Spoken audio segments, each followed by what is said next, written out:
കാരണം കഴിഞ്ഞ ക്ലാസ്സിൽ നമ്മൾ ലൂബ്രിക്കേറ്റിംഗ് സിസ്റ്റത്തിൻ്റെ മെയിൻ കമ്പോണൻസിനെ പറ്റിയായിരുന്നു മനസ്സിലാക്കിയത്. അതിലെ ഫസ്റ്റ് പാർട്ട് ഓയിൽ സമ്പ്. ആദ്യമായി നമ്മൾ ഓയിൽ സമ്പിനെ പറ്റിയാണ് ലേൺ ചെയ്യുന്നത്. എന്തിനാണ് ഓയിൽ സമ്പ് ഉപയോഗിക്കുന്നത്? To storage lubricating oil. അതായത് ലൂബ്രിക്കേറ്റിംഗ് സിസ്റ്റം പ്രവർത്തിക്കുന്നതിന് ആവശ്യമായിട്ടുള്ള ലൂബ്രിക്കേറ്റിംഗ് ഓയിലിനെ റിസർവ് ചെയ്യുന്ന ഒരു പാനാണ് ഓയിൽ സമ്പ്. അതുകൊണ്ട് നമ്മൾ ഓയിൽ സമ്പിനെ ഓയിൽ പാൻ എന്നും പറയാറുണ്ട്. ഓയിൽ സമ്പ് ഫിക്സ് ചെയ്തിരിക്കുന്നത് എല്ലാവർക്കും അറിയാം എവിടെയാണെന്ന്. എഞ്ചിൻ്റെ സിലിണ്ടർ ബ്ലോക്കിൻ്റെ ബോട്ടം സൈഡിൽ പാക്കിങ്ങിൻ്റെ സഹായത്താലായിരിക്കും ബോൾട്ടും നട്ടും ഇട്ടാണ് നമ്മൾ ഈ ഓയിൽ സമ്പ് ഫിക്സ് ചെയ്തിരിക്കുന്നത്. പാക്കിംഗ് വളരെ മാൻഡേറ്ററി ആണ് അവിടെ. സിന്തറ്റിക് റബ്ബർ കൊണ്ടോ കോർക്ക് കൊണ്ടോ ഉള്ള പാക്കിംഗ് ആണ് അവിടെ ഉപയോഗിക്കാറുള്ളത്. ഓയിൽ ലീക്കേജസ് ഒഴിവാക്കാനാണ് നമ്മൾ പാക്കിംഗ് ഉപയോഗിക്കുന്നത്. ഓയിൽ സമ്പ് നിർമ്മിച്ചിരിക്കുന്ന മെറ്റീരിയൽ എന്ന് പറയുന്നത് പ്രസ്ഡ് സ്റ്റീൽ കൊണ്ടാണ്. സ്റ്റീൽ എന്ന് പറയുന്നത് എല്ലാവർക്കും അറിയാം, വളരെ സ്ട്രോങ് ആയിട്ടുള്ള മെറ്റലാണ്. പ്രസ്ഡ് സ്റ്റീൽ കൊണ്ടാണ് ഓയിൽ സമ്പ് നിർമ്മിച്ചിരിക്കുന്നത്. ഓയിൽ സമ്പിൻ്റെ ഇൻറ്റേർണലായിട്ട് ബഫിൽ പ്ലേറ്റുകൾ പ്രൊവൈഡ് ചെയ്തിട്ടുണ്ട്. ഓയിൽ സമ്പിനെ കമ്പാർട്ട്മെൻറ്റുകളാക്കി തിരിച്ചിട്ടുണ്ട്. അങ്ങനെ കമ്പാർട്ട്മെൻറ്റുകളായിട്ട് തിരിക്കുന്നതുകൊണ്ടുള്ള ഗുണം എന്ന് പറയുന്നത് വാഹനം ഓടുന്ന സമയത്ത് ഓയിൽ സ്ലാഷിംഗ് ഒഴിവാക്കാൻ സാധിക്കും. രണ്ടാമതായത് വാഹനം കയറ്റം കയറുമ്പോഴോ ഇറക്കം ഇറങ്ങുമ്പോഴോ ഓയിൽ ഒരു സൈഡിലേക്ക് മാത്രം വന്ന് കൂടുന്ന അല്ലെങ്കിൽ ഒരു സൈഡിലേക്ക് മാത്രം കളക്ട് ആവുന്ന ഒരു സംവിധാനം ഒഴിവാക്കാനും പറ്റും. ഇതുവഴി ഓയിൽ പമ്പ് വഴിയുള്ള ലൂബ്രിക്കേഷൻ കുറയാനുള്ള ചാൻസ് കൂടുതലാണ്. അതുകൊണ്ട് ഓയിൽ എല്ലാ ഭാഗത്തേക്കും ഒരുപോലെ ഫില്ല് ചെയ്ത് കിടക്കാൻ വേണ്ടിയിട്ട് നമുക്ക് ഈ ബഫിൽസ് ഉപയോഗിക്കാം. അതോടൊപ്പം തന്നെ ഓയിൽ സമ്പിൻ്റെ ബോട്ടം സൈഡിൽ ഒരു ഡ്രെയിൻ പ്ലഗ് പ്രൊവൈഡ് ചെയ്യാറുണ്ട്. എന്തിനാണ് ഡ്രെയിൻ പ്ലഗ് എന്ന് കേൾക്കുമ്പോൾ തന്നെ അറിയാം, ഓയിലിനെ ഡ്രെയിൻ ചെയ്യുന്നതിന് വേണ്ടി, ചോർത്തുന്നതിന് വേണ്ടിയിട്ടാണ്. ഈ ഡ്രെയിൻ പ്ലഗിന് ഒരു പ്രത്യേകത ഉണ്ട്, ഇതിന് മാഗ്നറ്റിക് പവറുണ്ട്.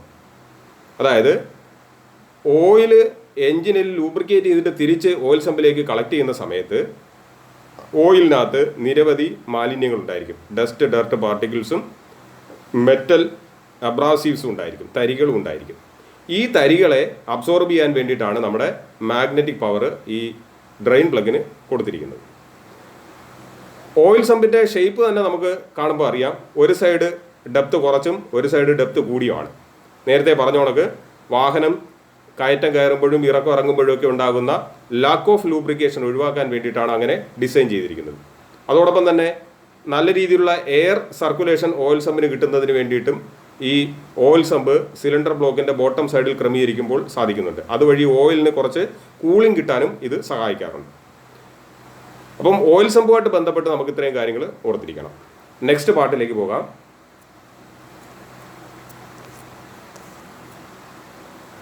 അടുത്ത പാർട്ടാണ് നമുക്ക് oil strainer. Oil strainer oil പമ്പിൻ്റെ ഇൻലെറ്റിലായിരിക്കും ഫിറ്റ് ചെയ്തിരിക്കുന്നത്. ഇത് വയർ മെഷ് എലമെൻറ്റ് കൊണ്ട് നിർമ്മിച്ചിരിക്കുന്ന ഒരുതരം അരിപ്പയാണ്. ലൂബ്രിക്കേറ്റിംഗ് ഓയിലിനകത്തുണ്ടാകുന്ന ഹെവി ഡസ്റ്റ് പാർട്ടിക്കിൾസിനെ അല്ലെങ്കിൽ ഡർട്ട് പാർട്ടിക്കിൾസിനെ റിമൂവ് ചെയ്യാനാണ് ഈ സ്ട്രെയിനർ ഇൻലെറ്റിലേക്ക് പ്രൊവൈഡ് ചെയ്തിരിക്കുന്നത്. ഈ സ്ട്രെയിനർ വഴി മാത്രമേ ഓയിൽ പമ്പിനുള്ളിലേക്ക് പ്രവേശിക്കുകയുള്ളൂ. അതുകൊണ്ട് മാലിന്യങ്ങളൊന്നും തന്നെ പമ്പിലേക്ക് പ്രവേശിക്കാതെ ഈ സ്ട്രെയിനർ തടയും. ഓയിൽ സ്ട്രെയിനർ കഴിഞ്ഞാൽ അടുത്ത പാർട്ട് ഓയിൽ പമ്പാണ്. ഓയിൽ പമ്പിൻ്റെ ഉപയോഗം നമുക്ക് എല്ലാവർക്കും അറിയാം. ലൂബ്രിക്കേറ്റിംഗ് ഓയിലിനെ ഓയിൽ സമ്പിൽ നിന്നും പമ്പ് ചെയ്ത് എഞ്ചിൻ്റെ വിവിധ ലൂബ്രിക്കേറ്റിംഗ് പോയിന്റുകളിലേക്ക് എത്തിക്കുന്നത് ഈ പമ്പാണ്. പലതരത്തിലുള്ള ഓയിൽ പമ്പുകൾ വാഹനങ്ങളിൽ ഉപയോഗിച്ച് വരുന്നുണ്ട്. പ്രധാനമായിട്ടും ഉപയോഗിച്ച് വരുന്ന പമ്പുകൾ first one gear pump, next crescent pump, അടുത്ത rotor pump, plunger pump, vane pump. ഇങ്ങനെ 5 തരത്തിലുള്ള പമ്പുകൾ നമ്മുടെ എഞ്ചിനുകളിൽ ഉപയോഗിച്ച് വരുന്നുണ്ട്. ഇവിടെ ക്രസൻറ്റ് പമ്പിൻ്റെ ഒരു ഫിഗറാണ് നമ്മുടെ ഡയഗ്രാമിൽ കാണിച്ചിരിക്കുന്നത്. ഈ പമ്പിന് ഡ്രൈവ് കിട്ടുന്നത് എഞ്ചിൻ്റെ ക്രാങ്ക് ഷാഫ്റ്റിൽ നിന്നായിരിക്കും. ഇവിടെ ക്രസൻറ്റ് എന്ന് പറയുന്ന ഒരു പോസ്റ്റിലേക്ക് നമുക്ക് നോക്കിക്കഴിഞ്ഞാൽ ചന്ദ്രക്കല ഷേപ്പിലായിരിക്കും. ക്രസൻറ്റ് എന്ന് പറയുന്നത് ചന്ദ്രക്കല എന്നാണ് അർത്ഥം. അവിടെ ഒരു ഗിയറും അതോടൊപ്പം തന്നെ ഒരു റിംഗ് ഗിയറും പ്രൊവൈഡ് ചെയ്തിരിക്കുന്നതാണ്. അപ്പം ഈ ഗിയറുകൾക്ക് ഡ്രൈവ് കിട്ടുന്നത് നമ്മുടെ ക്രാങ്ക് ഷാഫ്റ്റിൽ നിന്നായിരിക്കും.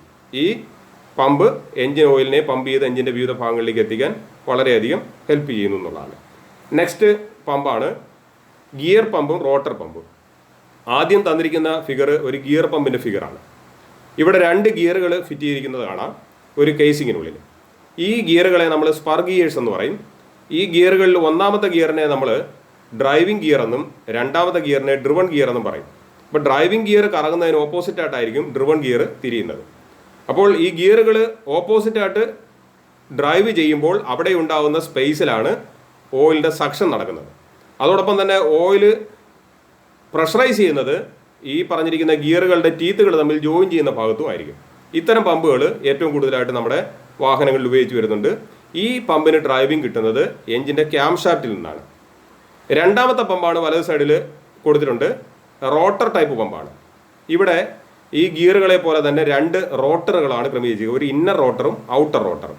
ഇവിടുത്തെ ഇന്നർ റോട്ടറാണ് ഡ്രൈവിംഗ് റോട്ടർ. ഇതിനും ഡ്രൈവ് കിട്ടുന്നത് ക്യാം ഷാഫ്റ്റിൽ നിന്നാണ്. ഇതിന് 4 ലോബുകൾ ഉണ്ടായിരിക്കും. ഔട്ടർ റോട്ടറിന് 5 സ്ലോട്ടുകളും ഉണ്ടായിരിക്കും. ആ ഗ്യാപ്പിൽ, അവിടെ നമ്മൾ ഫിഗറിൽ കാണിച്ചിരിക്കുന്ന ഗ്യാപ്പിൽ ഓയിൽ ഫില്ലാവുകയും ആ ഗ്യാപ്പ് ഇല്ലാതെ വരുന്ന ഭാഗത്തേക്ക് ഓയിൽ പ്രഷറൈസ് ചെയ്യുകയും ചെയ്യുന്ന ഒരു വർക്കിംഗ് ആയിരിക്കും റോട്ടർ ടൈപ്പ് പമ്പിനകത്തുള്ളത്. അപ്പോൾ ഗിയർ ടൈപ്പും റോട്ടർ ടൈപ്പും ക്രസൻറ്റ് ടൈപ്പുമാണ് ഇന്ന് വാഹനങ്ങളിൽ ഏറ്റവും കൂടുതലായിട്ട് ഉപയോഗിച്ച് വരുന്ന ഓയിൽ പമ്പുകൾ. നെക്സ്റ്റ് പ്രഷർ റിലീഫ് വാൽവാണ്. ഓയിൽ പമ്പിൻ്റെ ഔട്ട്ലെറ്റ് ഭാഗത്തായിട്ടായിരിക്കും പ്രഷർ റിലീഫ് വാൽവിൻ്റെ സ്ഥാനത്ത്. എന്തിനാണ് ഈ റിലീഫ് വാൽവ് ഫിറ്റ് ചെയ്തിരിക്കുന്നതെന്ന് നമുക്ക് നോക്കാം. Limit the maximum pumping pressure, അതായത് ലൂബ്രിക്കേറ്റിംഗ് സിസ്റ്റത്തിലെ പമ്പിംഗ് പ്രഷറിനെ നിയന്ത്രിക്കുന്നത് ഈ റിലീഫ് വാൽവാണ്. 2 ടൈപ്പിലുള്ള റിലീഫ് വാൽവ് ഉള്ളതായിട്ട് പറയുന്നുണ്ട്. ഫസ്റ്റ് വൺ പ്ലഞ്ചർ ടൈപ്പ് വാൽവും, രണ്ടാമത്തത് ബോൾ ടൈപ്പ് വാൽവും. ഒരു പ്ലഞ്ചർ ടൈപ്പ് വാൽവിൻ്റെ ഫിഗറാണ് നമ്മളിവിടെ സ്ലൈഡിൽ കാണിച്ചിരിക്കുന്നത്. അതിൽ ഒന്നാമത്തെ ഫിഗർ റിലീഫ് വാൽവ് ക്ലോസ്ഡ് ആയിട്ടിരിക്കുന്ന ഫിഗറും രണ്ടാമത്തെ ഫിഗർ റിലീഫ് വാൽവ് ഓപ്പൺ ആയിട്ടിരിക്കുന്ന ഫിഗറുമാണ്. എപ്പോഴാണ് റിലീഫ് വാൽവ് ഓപ്പൺ ആകുന്നതെന്ന് രണ്ടാമത്തെ ഫിഗറിൽ നിങ്ങൾക്ക് നോക്കിയാൽ കാണാൻ പറ്റും. ഓയിൽ പമ്പിൽ നിന്നുണ്ടാകുന്ന പമ്പിംഗ് പ്രഷർ എക്സീഡ് ചെയ്യുന്ന സമയത്ത് ഈ റിലീഫ് വാൽവ് ഓപ്പൺ ആവുകയും ഓയിൽ തിരിച്ച് ഓയിൽ സമ്പിലേക്ക് തന്നെ എത്തുന്ന ഒരു സംവിധാനമാണ് അവിടെ ക്രമീകരിച്ചിരിക്കുന്നത്. അതായത് ഫിൽറ്ററിലേക്ക് പോകുന്ന ഓയിലിൻ്റെ അളവ് അല്ലെങ്കിൽ അതിൻ്റെ പ്രഷർ അവിടെ ഡ്രോപ്പ് ആക്കുന്നു. ഒന്നാമത്തെ ഫിഗറിൽ ഓയിൽ പമ്പിൽ നിന്ന് പമ്പ് ചെയ്ത് ഓയിൽ നേരെ ഫിൽറ്ററിലേക്കാണ് ഫ്ലോ ചെയ്യുന്നത് കാണിക്കുന്നത്. പക്ഷേ അവിടെ റിലീഫ് വാൽവ് ക്ലോസ്ഡ് ആണ്. അപ്പോൾ അവിടെ പമ്പിംഗ് പ്രഷർ അവിടെ എക്സീഡ് ആയിട്ടില്ല എന്നാണ് അർത്ഥം. രണ്ടാമത്തെ ഫിഗർ നോക്കിക്കഴിഞ്ഞാൽ പമ്പിംഗ് പ്രഷർ എക്സീഡ് ആയി കഴിഞ്ഞു, പമ്പിംഗ് പ്രഷർ സെറ്റ് ചെയ്തിരിക്കുന്ന ലിമിറ്റിൽ നിന്നും കൂടി കഴിഞ്ഞു. അങ്ങനെ കൂടുന്ന സമയത്ത് ഈ റിലീഫ് വാൽവ് ഓപ്പൺ ആവുകയും എക്സസ് ആയിട്ട് വരുന്ന ഓയിലിനെ സമ്പിലേക്ക് തന്നെ റിട്ടേൺ ചെയ്യുകയും ചെയ്യുന്ന സംവിധാനമാണ് റിലീഫ് വാൽവിൽ ക്രമീകരിച്ചിരിക്കുന്നത്. ഓക്കെ, അടുത്ത ഓയിൽ ഫിൽട്ടർ. നമ്മൾ ഓയിൽ സ്ട്രെയിനറിനെ പറ്റി പറഞ്ഞപ്പോൾ ഹെവി ഡസ്റ്റ് പാർട്ടിക്കിൾസിനെ റിമൂവ് ചെയ്യുന്ന കാര്യം പറഞ്ഞു. എന്നാൽ ഓയിലിനകത്തുണ്ടായിരിക്കേണ്ട മൈക്രോ പാർട്ടിക്കിൾസിനെ റിമൂവ് ചെയ്യാൻ വേണ്ടിയിട്ടാണ് നമ്മുടെ ഓയിൽ ഫിൽട്ടർ ക്രമീകരിച്ചിരിക്കുന്നത്. ഓയിൽ ഫിൽട്ടർ ഫിറ്റ് ചെയ്തിരിക്കുന്നത് ഓയിൽ പമ്പിൻ്റെ ഔട്ട്ലെറ്റ് ഭാഗത്തായിട്ടായിരിക്കും, അല്ലെങ്കിൽ പ്രഷർ റിലീഫ് വാൽവിന് ശേഷമായിരിക്കും ഈ ഫിൽട്ടറിൻ്റെ സ്ഥാനം. Oil filter cartridge type, edge type, centrifugal type എന്നീ കാറ്റഗറിയിൽ തരംതിരിച്ചിട്ടുണ്ട്. ഇത് കാർട്രിഡ്ജ് ടൈപ്പ് ഒരു ഫിൽട്ടറിൻ്റെ ഫിഗറാണ് തന്നിരിക്കുന്നത്. അതിൻ്റെ സെൻറ്ററിൽ ഒരു ഹോളുണ്ട്, അതിന് അറൗണ്ട് ആയിട്ട് ഒരു 2, 3, 4 ഹോളുകൾ ഇങ്ങനെ പ്രൊവൈഡ് ചെയ്യും. ഏകദേശം 5 ഹോളുകൾ, ചെറിയ ഹോളുകളും സെൻറ്ററിൽ ഒരു വലിയ ഹോളും കാണാം. ആ സെൻറ്ററിലെ ഹോളിനെ നമ്മൾ പറയുന്ന പേരാണ് ഇൻപുട്ട് ഫീഡ് ഹോൾ എന്ന് പറയുന്ന ഭാഗമാണ് അവിടുത്തെ ചെറിയ ഹോളുകൾ. സെൻറ്ററിലെ ഹോളിനെ നമ്മൾ പറയുന്ന പേരാണ് ഔട്ട്ലെറ്റ് ഹോളാണ്. അതായത് ആ ചെറിയ ഹോൾ വഴി ഓയിൽ ഫിൽറ്ററിനുള്ളിലേക്ക് ഇറങ്ങുകയും ഫിൽറ്റേർഡ് ആയിട്ടുള്ള ഓയിൽ ആ സെൻറ്റർ ഹോളിലേക്ക് ഇവിടെ പുറത്ത് വരികയും ചെയ്യും. ഈ ഫിൽറ്റർ ഫിറ്റ് ചെയ്യുമ്പോൾ അവിടെ ഒരു സിന്തറ്റിക് റബ്ബർ കൊണ്ടുള്ള ഒരു ഓറിങ് അവിടെ സീലായിട്ട് നമ്മൾ ഉപയോഗിക്കാറുണ്ട്, അല്ലെങ്കിൽ അതുവഴി ഓയിലൊക്കെ ലീക്ക് ചെയ്യാറുണ്ട്. ഓക്കെ, അപ്പം ചില ടൈപ്പുകളിൽ പേപ്പർ ഫിൽറ്റർ എലമെൻറ്റുകളൊക്കെ ഉപയോഗിക്കുന്ന ടൈപ്പുണ്ട്. ഇത് ഫിൽറ്ററും അതിൻ്റെ ബോഡിയും ഒന്നിച്ച് മാറ്റുന്ന ടൈപ്പാണ്. ഇത്തരം ഫിൽറ്ററുകളാണ് ഏറ്റവും കൂടുതലായിട്ട് ഉപയോഗിച്ച് വരുന്നത്. അടുത്ത ഓയിൽ ഫിൽറ്ററിംഗ് സിസ്റ്റമാണ്.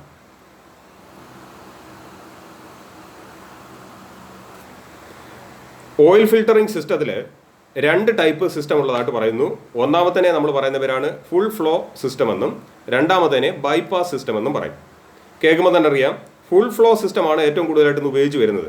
ഈ സിസ്റ്റത്തിൽ oil sump, oil strainer, oil pump, oil filter എല്ലാം നമുക്കിവിടെ കാണാൻ പറ്റും. അപ്പോൾ ഓയിൽ പമ്പിൽ നിന്നും ഔട്ടാകുന്ന ഓയിൽ നേരെ ഫിൽട്ടറിലേക്കാണ് പോകുന്നത്. ഫിൽട്ടറിൽ നിന്നും ഫിൽറ്റേർഡ് ആയിട്ടുള്ള ഓയിൽ നേരെ എഞ്ചിൻ്റെ ലൂബ്രിക്കേറ്റിംഗ് കമ്പോണൻസ് ആയിട്ടുള്ള ഫസ്റ്റ് പാർട്ടായിട്ടുള്ള ക്രാങ്ക് ഷാഫ്റ്റ്, ക്യാം ഷാഫ്റ്റ് അങ്ങനെയുള്ള യൂണിറ്റുകളിലേക്ക് ഫ്ലോ ചെയ്യുന്നതായിട്ടും കാണാം. അതായത് ഓയിൽ പമ്പിൽ നിന്ന് ഔട്ടാകുന്ന ഓയിൽ പൂർണ്ണമായിട്ടും ഫിൽറ്ററിലേക്ക് പോകുന്ന സിസ്റ്റത്തെ പറയുന്ന പേരാണ് ഫുൾ ഫ്ലോ ഫിൽറ്ററിംഗ് സിസ്റ്റം എന്ന് പറയും. ഈ സിസ്റ്റത്തിൽ ഏതെങ്കിലും കാരണത്താൽ നമ്മുടെ ഈ ഫിൽട്ടർ എലമെൻറ്റ് ക്ലോഗ്ഡ് ആയി കഴിഞ്ഞാൽ ഓയിൽ എഞ്ചിൻ്റെ കമ്പോണൻസിലേക്ക് ഫ്ലോ ചെയ്യാൻ വേണ്ടിയിട്ട് ഒരു സേഫ്റ്റി വാൽവ് ക്രമീകരിച്ചിട്ടുണ്ട്. ആ വാൽവിനെ നമ്മൾ പറയുന്ന പേരാണ് ബൈപ്പാസ് വാൽവ് എന്ന് പറയും. ഏതെങ്കിലും കാരണവശാൽ ഈ ഫിൽട്ടർ ക്ലോഗ്ഡ് ആയി കഴിഞ്ഞാൽ ആ ബൈപ്പാസ് വാൽവ് ഓപ്പൺ ചെയ്യുകയും അതിൻ്റെ ഫലമായിട്ട് നേരെ ഓയിൽ ആവശ്യാനുസരണം എഞ്ചിൻ്റെ ഭാഗങ്ങളിലേക്ക് എത്തുകയും ചെയ്യുന്നു. ഒരിക്കലും ഓയിൽ ഫിൽട്ടർ ക്ലോഗ്ഡായി പോകേണ്ട ഒരു ഘട്ടത്തിലേക്ക് നമ്മൾ എത്തിക്കാതിരിക്കുക, കാരണം സമയാസമയം ഓയിൽ മാറിക്കഴിഞ്ഞാൽ ആ പ്രശ്നം ഉണ്ടാകത്തില്ല. രണ്ടാമത്തെ സിസ്റ്റമായിട്ടുള്ള ബൈപ്പാസ് സിസ്റ്റത്തിലേക്ക് നമുക്ക് നോക്കാം. ഇവിടെ ഓയിൽ പമ്പിൽ നിന്നും ഔട്ടാകുന്ന ഓയിലിൻ്റെ ഒരു 80% നേരെ ഫിൽറ്ററിലേക്കും ഒരു 20% നേരെ എഞ്ചിൻ്റെ ലൂബ്രിക്കേറ്റിംഗ് പോയിന്റിലേക്കും ഫ്ലോ ചെയ്യുന്നതായിട്ട് കാണാം. അതായത് കുറച്ച് ഓയിൽ ഫിൽറ്ററിലേക്കും കുറച്ച് ഓയിൽ എഞ്ചിൻ്റെ ലൂബ്രിക്കേറ്റിംഗ് സിസ്റ്റത്തിലേക്കും പോയിന്റുകളിലേക്കും ഫ്ലോ ചെയ്യുന്നു. ഈ സിസ്റ്റത്തിനെ പറയുന്ന പേരാണ് ബൈപ്പാസ് സിസ്റ്റം എന്ന് പറയുന്നു. ഈ സിസ്റ്റം അങ്ങനെ ഉപയോഗിച്ച് വരുന്നില്ല. ഒന്നാമത്തെ സിസ്റ്റമാണ് കൂടുതലായിട്ട് ഉപയോഗിച്ച് വരുന്നത്. അപ്പോൾ ഈ രണ്ട് സിസ്റ്റത്തെ പറ്റി നിങ്ങൾ അറിഞ്ഞിരിക്കണം. എന്താണ് ഫുൾ ഫ്ലോ ഫിൽറ്ററിംഗ് സിസ്റ്റം, എന്താണ് ബൈപ്പാസ് ഫിൽറ്ററിംഗ് സിസ്റ്റം. ഓക്കെ, അടുത്ത പ്രഷർ ലൈൻസ് ആണ്. ലൂബ്രിക്കേറ്റിംഗ് ഓയിൽ എഞ്ചിൻ്റെ വിവിധ ഭാഗങ്ങളിലേക്ക് സർക്കുലേറ്റ് ചെയ്യാനുള്ള പ്രഷർ ഗാലറീസിൽ എഞ്ചിൻ ഉണ്ടായിരിക്കും. ഇത് എവിടെയൊക്കെയാണ് എങ്ങനെയൊക്കെയാണെന്നൊക്കെ ഉള്ള നമുക്ക് മനസ്സിലാക്കാം. അതായത് എഞ്ചിൻ്റെ crank shaft, cam shaft, connecting road, എഞ്ചിൻ്റെ സിലിണ്ടർ ബ്ലോക്ക്, സിലിണ്ടർ ഹെഡ് മുതലായ എല്ലാ ഭാഗങ്ങളിലും ഈ ലൂബ്രിക്കേറ്റിംഗ് ഓയിൽ സർക്കുലേറ്റ് ചെയ്യാനുള്ള ഡ്രിൽഡ് ഓയിൽ പാസേജുകൾ ഉണ്ടായിരിക്കും. ഈ ഡ്രിൽഡ് ഓയിൽ പാസേജുകളെയാണ് നമ്മൾ പ്രഷർ ഗാലറീസ് അഥവാ പ്രഷർ ലൈൻസ് എന്ന് പറയും. ഇപ്പോൾ എക്സാമ്പിളായിട്ട് ക്രാങ്ക് ഷാഫ്റ്റ് നിങ്ങൾക്ക് കണ്ടിട്ടുണ്ടെങ്കിൽ ക്രാങ്ക് ഷാഫ്റ്റിനകത്ത് ക്രാങ്ക് ഷാഫ്റ്റിൻ്റെ മെയിൻ ജേണലിനും ക്രാങ്ക് പിന്നിലും ഏക്കും കണക്ട് ചെയ്യുന്നുണ്ടുള്ള ചെറിയ ചെറിയ ഓയിൽ പാസേജസുകൾ ഇങ്ങനെ ഡ്രിൽ ചെയ്ത് വെച്ചിരിക്കുന്നതാണ്. കണക്റ്റിംഗ് റോഡിനകത്ത് കാണും, അതേപോലെ തന്നെ ക്യാം ഷാഫ്റ്റിൻ്റെ ബെയറിങ്സിനകത്ത് കാണും, സിലിണ്ടർ ബ്ലോക്കിൽ ഹെഡ് മുതലായ ഭാഗങ്ങളിൽ. അപ്പോൾ എഞ്ചിൻ ഓയിൽ സർക്കുലേറ്റ് ചെയ്യാനുള്ള ചെറിയ ഡ്രിൽഡ് ഓയിൽ പാസേജുകളെയാണ് നമ്മൾ പ്രഷർ ലൈൻസ് എന്ന് പറയും. ഈ പ്രഷർ ലൈൻസ് ക്ലോഗ്ഡ് ആയി പോകാതെ തടയുക എന്നത് വളരെ പ്രധാനപ്പെട്ടതാണ് ലൂബ്രിക്കേറ്റിംഗ് സിസ്റ്റത്തിൽ. നെക്സ്റ്റ് സ്ലൈഡിലേക്ക് പോകാം. ഇത് ഓയിൽ കൂളർ എന്ന് പറയും. നമ്മുടെ എഞ്ചിനുകളിൽ നിന്ന് ഏറ്റവും കൂടുതലായിട്ട് പുതിയ എഞ്ചിനുകളിലെല്ലാം വളരെ കൂടുതലായിട്ട് ഉപയോഗിച്ച് വരുന്ന ഒരു യൂണിറ്റാണിത് ഓയിൽ കൂളർ. ചില എഞ്ചിനുകളിൽ ഓയിൽ കൂളർ കാണാറില്ല, എങ്കിൽ തന്നെയും ചില മോഡേൺ എഞ്ചിനുകളിലെല്ലാം ഓയിൽ കൂളർ മാൻഡേറ്ററി ആണ്. കേൾക്കുമ്പോൾ തന്നെ അറിയാം, ഓയിലിൻ്റെ നിശ്ചിത ടെമ്പറേച്ചറിൽ എത്തിക്കഴിഞ്ഞാൽ ഓയിലിൻ്റെ വിസ്കോസിറ്റിയിലൊക്കെ വ്യത്യാസം വരാൻ കഴിയും. നമ്മളിന്ന് മൾട്ടി ഗ്രേഡ് ഓയിലാണ് ഉപയോഗിക്കുന്നതെങ്കിൽ തന്നെയും അതിൻ്റെ വിസ്കോസിറ്റിയിലൊക്കെ സാരമായ മാറ്റങ്ങൾ ഉണ്ടാകാനുള്ള ചാൻസ് കൂടുതലാണ്. അപ്പോൾ അതിനെ ഒഴിവാക്കാൻ വേണ്ടി ഓയിൽ ഒരു പർട്ടിക്കുലർ റേഞ്ചിൽ കൂടുതൽ ഹീറ്റ് ആകാതെ സംരക്ഷിക്കേണ്ടതുണ്ട്. അതിനുവേണ്ടി ഉപയോഗിക്കുന്ന ഒരു യൂണിറ്റാണ് ഓയിൽ കൂളർ എന്ന് പറയുന്നത്. ഇപ്പം പുതിയ 2 വീലറുകളിലൊക്കെ എഞ്ചിൻ്റെ ഫ്രണ്ടിലായിട്ട് ഈ ഓയിൽ കൂളർ ഫിറ്റ് ചെയ്തിരിക്കുന്നത് നിങ്ങൾക്ക് കാണാൻ പറ്റും. അപ്പം എന്തിനാണ് ഇത് ഉപയോഗിക്കുന്നതെന്ന് അറിയാലോ, ഓയിലിനെ കൂൾ ചെയ്യിപ്പിക്കാൻ വേണ്ടിയിട്ട്. ഇതിനകത്ത് നോക്കിക്കഴിഞ്ഞാൽ നമുക്ക് 4 ഹോളുകളാണ്. ഇത് വാഹനങ്ങളിൽ ഉപയോഗിക്കുന്ന ഈ ഓയിൽ കൂളറിനകത്ത് 4 ഇൻപുട്ട് ഹോളുകളും ഔട്ട്പുട്ട് ഹോളുകളും കാണാം. അതായത് ഇവിടെ കാണിച്ചിരിക്കുന്ന 2 ഹോളുകൾ എന്ന് പറയുന്നത് ഓയിൽ അകത്തേക്ക് പ്രവേശിക്കാനുള്ള ഹോളും ഒരെണ്ണം പുറത്തേക്ക് വരാനുള്ള ഹോളുമാണ്. അപ്പുറത്തെ സൈഡിൽ കാണിച്ചിരിക്കുന്ന 2 ഹോളുകൾ ഓയിലിന് പകരം അവിടെ കൂളൻ്റ് ആണ് അകത്തേക്ക് പ്രവേശിക്കുന്നതും ഒരു സൈഡിൽ കൂടെ കൂളൻ്റ് വെളിയിലേക്ക് പോയി. അതായത് കൂളൻറ്റിൻ്റെ സഹായത്താലായിരിക്കും ഈ കൂളറിൽ ഓയിലിനെ തണുപ്പിക്കുന്നത്. 2 വീലറിനകത്തൊക്കെ ഉപയോഗിക്കുന്നതിനകത്താണെങ്കിൽ അവിടെ കൂളൻ്റ് കാണത്തില്ല. അതിനകത്ത് ഈ 2 പാസേജ് മാത്രമേ കാണുള്ളൂ. ഓയിൽ കയറാനും ഓയിൽ ഇറങ്ങിപ്പോകാനുള്ള, അതായത് തണുത്ത ഓയിൽ ചൂട് ഓയിൽ കയറാനും തണുത്ത ഓയിൽ പുറത്തേക്ക് വരാനുമുള്ള 2 ലൈനുകളെ കാണുകയുള്ളൂ. അവിടെ എന്തായിരിക്കും, അവിടുത്തെ കൂളിംഗ് മീഡിയം എന്ന് പറയുന്നത് എയർ ആയിരിക്കും. എയർ കൊണ്ടായിരിക്കും ആ കൂളർ വർക്ക് ചെയ്യുന്നത്. ഇത് കൂളൻ്റ് കൊണ്ട് വർക്ക് ചെയ്യുന്ന ഓയിൽ കൂളറാണ്. ഓക്കെ, അടുത്ത ഓയിൽ പ്രഷർ വാണിംഗ് ലാമ്പ്. ഞാൻ ആദ്യമേ എൻ്റെ ഇൻട്രൊഡക്ഷൻ പറഞ്ഞപ്പോഴേ വാണിംഗ് ലാമ്പിനെ പറ്റി പറഞ്ഞത്. അതായത് നമ്മൾ എഞ്ചിൻ സ്റ്റാർട്ട് ചെയ്യുന്ന സമയത്ത് ഈ warning lamp ignition key on ചെയ്യുന്ന സമയത്ത് ഗ്ലോ ചെയ്യുമെന്നും എഞ്ചിൻ സ്റ്റാർട്ടാവുന്ന സമയത്ത് ഈ വാണിംഗ് ലാമ്പ് ഓഫായി പോകണമെന്നും പറഞ്ഞിട്ടുണ്ട്. അപ്പോൾ ഈ വാണിംഗ് ലാമ്പ് എന്തെങ്കിലും സമയത്ത് ഏതെങ്കിലും കാരണത്താൽ ഗ്ലോ ചെയ്ത് കിടക്കുവാണെങ്കിൽ ലൂബ്രിക്കേറ്റിംഗ് സിസ്റ്റത്തിൽ എന്തെങ്കിലും കംപ്ലൈൻറ്റ് ഉണ്ട് എന്നുള്ളതാണ് അറിയപ്പെടുന്നത്. അതോടൊപ്പം തന്നെ വലത് സൈഡിൽ ഒരു ഗേജ് കാണിച്ചിട്ടുണ്ട്. പഴയ വാഹനങ്ങളിലൊക്കെ ഈ ലാമ്പിന് പകരം ഈ വാണിംഗ് ഗേജ് ആയിരുന്നു ഉപയോഗിച്ചിരുന്നത്. അവിടെ എൻജിൻ സ്റ്റാർട്ട് ചെയ്യുന്ന സമയത്ത് ഓയിലിൻ്റെ പ്രഷർ അവിടെ റീഡ് ചെയ്യും. അതായത് മിനിമം 1 കാണിച്ചിരിക്കും. 1 എന്ന് പറയുന്നത് ഒരു ബാർ അല്ലെങ്കിൽ 15 PSI എന്നാണ്. അത് എൻജിൻ റൺ ചെയ്ത് കഴിയുമ്പോഴത്തേക്കും അത് 3 മുതൽ 4 വരെ എത്തുന്നതാണ്. അതായത് 60 PSI അല്ലെങ്കിൽ 4 ബാറിലേക്കോ എത്തുന്നതായിട്ട് കാണാം. അപ്പം ഓയിലിൻ്റെ പ്രഷർ വാച്ച് ചെയ്യാൻ വേണ്ടി വെച്ചിരിക്കുന്ന ഒരു അനലോഗ് ടൈപ്പ് ഗേജ് ആയിരുന്നു ആദ്യകാലങ്ങളിൽ വാഹനത്തിൽ ഉപയോഗിച്ചിരുന്നെങ്കിൽ ഇന്ന് ലെഫ്റ്റ് സൈഡിൽ കാണുന്ന സമയത്തുള്ള വാണിംഗ് ലാമ്പുകളാണ് ഏറ്റവും കൂടുതലായിട്ട് ഉപയോഗിച്ച് വരുന്നത്. ഓക്കെ, അപ്പോൾ ഇതാണ് ഓയിൽ പ്രഷർ വാണിംഗ് ലാമ്പും ഗേജും. അടുത്ത ഡിപ്സ്റ്റിക്ക്. നമ്മൾ വാഹനം സ്റ്റാർട്ട് ചെയ്യുന്നതിന് മുമ്പ് ഓയിലിൻ്റെ ലെവൽ നോക്കുന്ന കാര്യം ആദ്യമേ പറഞ്ഞിട്ടുണ്ട്. ആ ഓയിലിൻ്റെ ലെവൽ നോക്കാൻ ഉപയോഗിക്കുന്ന ഒരു സ്റ്റിക്കാണ് ഡിപ്സ്റ്റിക്ക് എന്ന് പറയുന്നത്. അതായത് ഓയിലിലേക്ക് ഡിപ്പ് ചെയ്ത് നമ്മൾ ഊരിയെടുത്ത് അതിൻ്റെ അളവ് പരിശോധിക്കുന്ന ഒരു സ്റ്റിക്ക്. ഈ സ്റ്റിക്കിനകത്ത് നമ്മൾ അതിൻ്റെ കുറച്ച് കളറുകളൊക്കെ കാണിച്ചിട്ടുണ്ട്. ഈ സ്റ്റിക്ക് കാണിച്ചിരിക്കുന്ന പോലെ തന്നെ, അതായത് ഓയിലിനെ നമ്മൾ എങ്ങനെയാണോ നമ്മൾ ലെവൽ നോക്കേണ്ടതെന്ന് നമുക്ക് അവിടെ കൃത്യമായിട്ട് പറയണം. അതായത് ഓയിൽ ഡിപ്സ്റ്റിക്ക് ഡിപ്പ് ചെയ്തതിന് ശേഷം നമ്മൾ അതിനെ പുറത്തേക്ക് എടുത്തിട്ട് പാരലായിട്ട് ഇവിടെ ഫിഗറിൽ കാണിച്ചിരുന്ന ക്രോസ് ആയിട്ട് വേണം അതിനെ പിടിക്കാൻ. അതായത് ആദ്യമേ നമ്മൾ ഓയിലിനെ വൈപ്പ് ചെയ്ത് കളഞ്ഞിട്ട് രണ്ടാമതൊന്നും കൂടെ മുക്കി ഓയിലിനെ നമ്മൾ ലെവൽ പരിശോധിക്കണം. ലെവൽ പരിശോധിക്കുമ്പോൾ സ്റ്റിക്കിനകത്ത് മിനിമം മാക്സിമം ലൈനുകൾ കാണും. അവിടെ ഫുള്ളും അതുകൊണ്ട് ഏറ്റവും താഴെയായിട്ട് ഒരു ലോ ലെവലും ഒക്കെ കാണിച്ചിട്ടുണ്ട്. അപ്പം ഇവിടെ ഓയിലിൻ്റെ ലെവൽ എന്ന് പറയുന്നത് ഗുഡ് എന്ന് കാണിച്ചിരിക്കുന്നതാണ് ഓയിലിൻ്റെ കൃത്യമായിട്ടുള്ള, അതായത് ഫുള്ളിന് താഴെ ആയിരിക്കണം ഓയിലിൻ്റെ ലെവൽ. ഒന്നാമത് കാണിച്ചിരിക്കുന്ന കറുത്ത ഓയിലാണ്, അല്ലെങ്കിൽ ബ്ലാക്ക് ഓയിലാണ്, കാർബൺ കൂടിയ ഓയിലാണ്. അത് ഓയിൽ ചേഞ്ചിങ് ചെയ്യാനുള്ള സമയമായി നമുക്കറിയാം. രണ്ടാമത്തത് ഓയിലിൻ്റെ ലെവൽ കൃത്യമാണ്.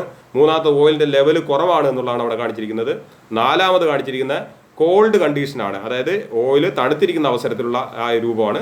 അടുത്ത ഹോട്ട് കണ്ടീഷനിൽ ഡിപ്സ്റ്റിക്കിൽ കൂടെ നമുക്ക് ഈ രൂപത്തിൽ നമുക്ക് കാണാൻ പറ്റും. അപ്പോൾ ഓയിലിൻ്റെ ലെവൽ പരിശോധിക്കാൻ ഉപയോഗിക്കുന്ന ഒരു സ്റ്റിക്കാണ് ഡിപ്സ്റ്റിക്ക്. ഇത് എപ്പോഴും പാരലായിട്ട് പിടിച്ച് മാത്രമേ നമ്മൾ ഓയിലിൻ്റെ ഡിപ്സ്റ്റിക്ക് വഴി ഓയിൽ ലെവൽ പരിശോധിക്കാൻ പാടുള്ളൂ. ഒരിക്കലും അത് വെർട്ടിക്കലായിട്ടോ ഹൊറിസോണ്ടലായിട്ടോ വെർട്ടിക്കലായിട്ട് പിടിക്കാൻ പാടുള്ളതല്ല. ഓക്കെ, ലാസ്റ്റ് പോയിന്റ് നമുക്ക് ഓയിൽ ചേഞ്ചിങ്ങിനെ പറ്റിയാണ്.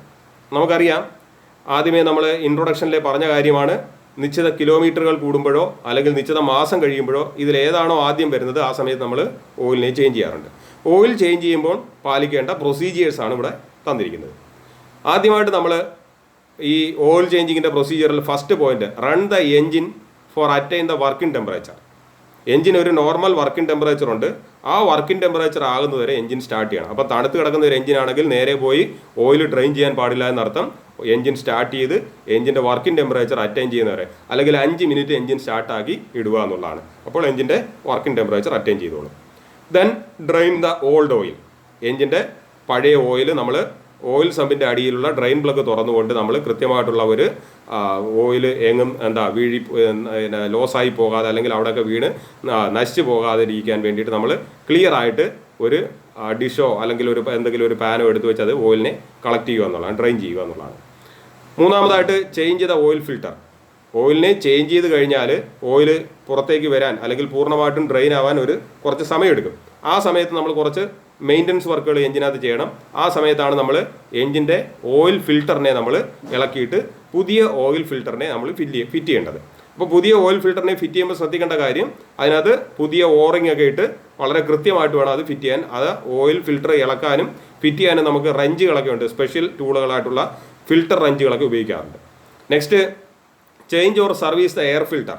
ഈ സമയത്ത് നമ്മൾ ചെയ്യുന്ന വേറൊരു മെയിൻ്റനൻസ് വർക്കാണ് എഞ്ചിൻ്റെ എയർ ഫിൽട്ടറിനെ ചേഞ്ച് ചെയ്യേണ്ട സമയമാണെങ്കിൽ അത് ചേഞ്ച് ചെയ്യുക, അല്ലെങ്കിൽ അതിനെ സർവീസ് ചെയ്യുക. സർവീസ് ചെയ്യുക എന്ന് വെച്ച് കഴിഞ്ഞാൽ അതിനെ എയർ അടിച്ച് ക്ലീൻ ചെയ്ത് ഫിറ്റ് ചെയ്യുക എന്നുള്ളതാണ്. എയർ ഫിൽട്ടറിനെ സർവീസ് ചെയ്യുക അല്ലെങ്കിൽ റീപ്ലേസ് ചെയ്യുക എന്നുള്ളതാണ്. ഓക്കെ, അടുത്തത് ചേഞ്ച് ചെയ്ത ഫ്യൂവൽ ഫിൽട്ടർ. ഈ സമയത്ത് നമ്മൾ ചെയ്യുന്ന അടുത്തൊരു മെയിൻ്റനൻസ് വർക്കാണ്. പ്രത്യേകിച്ച് ഡീസൽ വാഹനങ്ങളിൽ ഈ ഫിൽട്ടർ മാറുന്നത് മാൻഡേറ്ററി ആണ്. ഡീസൽ ഫിൽട്ടർ ഈ സമയത്ത് ചേഞ്ച് ചെയ്യണം. പുതിയ ഫിൽട്ടർ എലമെൻ്റ് ഇട്ട് ഡീസൽ ഫിൽട്ടർ ഫിറ്റ് ചെയ്തിരിക്കണം. Next, fill the new recommended grade of oil.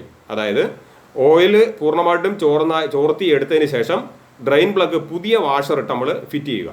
പഴയ വാഷർ ഇട്ട് ഒരിക്കലും ഫിറ്റ് ചെയ്യാൻ പാടില്ല, കാരണം ഓയിൽ ലീക്ക് ആവാനുള്ള ചാൻസ് കൂടുതലാണ്. പുതിയ വാഷർ ഇട്ട് ഫിറ്റ് ചെയ്തതിന് ശേഷം നമ്മൾ കൃത്യമായ റെക്കമെൻഡഡ് ഗ്രേഡിലുള്ള, നമ്മൾ കഴിഞ്ഞ സ്ലൈഡുകളിലൊക്കെ നമ്മൾ പറഞ്ഞിട്ടുണ്ട് അതിൻ്റെ റെക്കമെൻഡഡ് ഗ്രേഡ്. പെട്രോൾ എഞ്ചിനകത്താണെങ്കിൽ അതിന് ഏതാണ് സി എന്ന് പറയുന്ന റേറ്റാണോ എസ് എന്ന് പറയുന്ന റേറ്റാണോ എന്ന് ഞാൻ പറഞ്ഞായിരുന്നു. അപ്പം SA, SB, SC എന്ന് പറയുന്ന റേറ്റിങ്ങിലുള്ള APA ഗ്രേഡിലുള്ള ഓയിൽ ഫില്ല് ചെയ്യുക. ഡീസൽ എഞ്ചിനാണെങ്കിൽ CA, CB എന്നുള്ള റേറ്റിങ്ങിലുള്ള ഓയിൽ ഫില്ല് ചെയ്യുക. അല്ലെങ്കിൽ SI നമ്പർ അനുസരിച്ച് ഏത് വിസ്കോസിറ്റിയുള്ള ഓയിലാണ് അതിനകത്ത് ഫില്ല് ചെയ്യേണ്ടത് നമുക്കറിയുക. അതാണ് റെക്കമെൻഡഡ് ഗ്രേഡ് ഓയിൽ എന്ന് പറയുന്നത്. Next, check the oil level. Oil fill ചെയ്തതിനു ശേഷം ഓയിലിൻ്റെ ലെവൽ ഡിപ്സ്റ്റിക്ക് കൊണ്ട് നമ്മൾ ചെക്ക് ചെയ്യുക. Then start the engine. ഉടൻ തന്നെ നമ്മൾ എല്ലാം കഴിഞ്ഞതിന് ശേഷം, ഈ പരിപാടികളെല്ലാം ചെയ്തതിന് ശേഷം നമ്മൾ എഞ്ചിനെ സ്റ്റാർട്ട് ചെയ്യുക. സ്റ്റാർട്ട് ചെയ്യുമ്പോൾ പ്രത്യേകിച്ച് പറയുന്നൊരു കാര്യമാണ്, ഡോണ്ട് ആക്സിലറേറ്റ്. ഒരിക്കലും ആക്സിലറേഷൻ ചെയ്യാൻ പാടില്ല. വാഹനത്തിൻ്റെ സ്പീഡ് ആ സമയത്ത് കൂട്ടാൻ പാടില്ല. സ്റ്റാർട്ട് ചെയ്തിട്ട് തൊട്ട് താഴെ പറയുന്നുണ്ട് ആൻഡ് ഒബ്സർവ് ദ ലീക്കേജസ്. നമ്മൾ കുറേ കാര്യങ്ങൾ മേളിൽ ചെയ്തായിരുന്നു.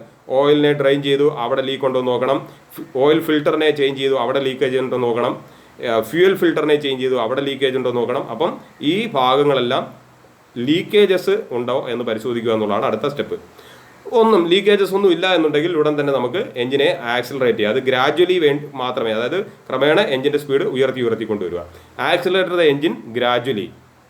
Then last, record the oil changing. എന്താണ് റെക്കോർഡ് ചെയ്യുക എന്ന് വെച്ച് കഴിഞ്ഞാൽ, അതായത് ഇപ്പോൾ നമ്മൾ ഓയിൽ ചേഞ്ചിങ് ചെയ്തിരിക്കുകയാണ്. ആ ഓയിൽ ചേഞ്ചിങ് ചെയ്ത സമയം അല്ലെങ്കിൽ എത്ര കിലോമീറ്റർ ആയി എന്നുള്ളത് നമ്മൾ റെക്കോർഡ് ചെയ്യുക എന്നുള്ളതാണ്. ഇപ്പോൾ നമ്മൾ 10,000 കിലോമീറ്ററാണ് ഇപ്പോൾ ഓയിൽ ചേഞ്ച് ചെയ്തെങ്കിൽ നമ്മൾ റെക്കോർഡ് ചെയ്ത് വെച്ചേക്കുക. ഇനി അടുത്ത ഓയിൽ ചേഞ്ചിങ് ടൈം നമുക്ക് അറിയണമെങ്കിൽ 10,000 കിലോമീറ്ററാണ് നമ്മൾ ചേഞ്ച് ചെയ്തത്, ഇനി എത്ര സമയത്താണ്, എത്ര കിലോമീറ്റർ. സ്ഥിരമായിട്ട് ഓടുന്ന ഒരു വാഹനമാണെങ്കിൽ നമുക്ക് അടുത്ത കിലോമീറ്റർ എന്ന് പറയുന്നത് 20,000-ത്തിലായിരിക്കും നമ്മൾ ചേഞ്ച് ചെയ്യേണ്ടത്. അതാണ് record the oil changing. Okay, അപ്പോൾ ലൂബ്രിക്കേറ്റിംഗ് സിസ്റ്റവുമായി ബന്ധപ്പെട്ട് 3 പാർട്ടുകളിലൂടെ നമ്മൾ ഇതിൻ്റെ ഏകദേശം എല്ലാ കാര്യങ്ങളും നമ്മൾ കവർ ചെയ്തിരിക്കുകയാണ്. ഈ കാര്യങ്ങൾ കൃത്യമായി ബൈഹാർട്ട് ചെയ്ത് കഴിഞ്ഞാൽ ലൂബ്രിക്കേറ്റിംഗ് സിസ്റ്റവുമായി ബന്ധപ്പെട്ട എല്ലാ ക്വസ്റ്റ്യനുകൾക്കും നിങ്ങൾക്ക് അറ്റൻഡ് ചെയ്യാൻ കഴിയുമെന്നുള്ള വിശ്വാസമുണ്ട്. Okay, thank you.